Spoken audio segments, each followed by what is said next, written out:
United nations alliance of civilisations کے اعلیٰ نمائندے نے قرآن کو نظر آتش کرنے کی مذمت کی ہے۔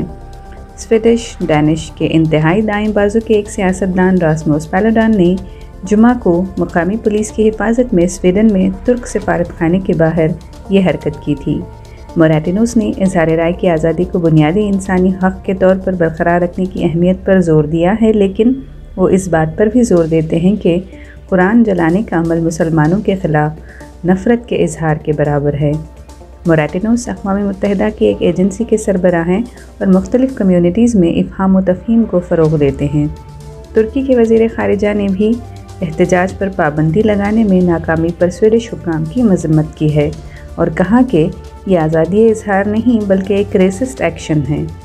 سعودی عرب، جارڈن اور کویت سمیت عرب ممالک اور مسلم اکثریتی ممالک جیسے پاکستان، بنگلہ دیش اور صومالیہ نے بھی اس حرکت کی سخت مذمت کی ہے۔ سویڈن کے وزیر اولف کرسٹرسن نے ٹویٹ کیا ہے کہ اگرچہ اظہار رائے کی آزادی جمہوریت کا قانونی اور بنیادی حصہ ہے، مگر ضروری نہیں کہ وہ ہمیشہ مناسب بھی ہو۔ انہوں نے کہا کہ مقدس کتابوں کو جلانا ایک انتہائی توہین آمیز فعل ہے۔ مظاہرین کا ایک گروپ انکارا میں سویڈش سفارت خانے کے باہر جمع ہوا اور قرآن کو جلانے کی مذمت کی اور احتجاج کیا۔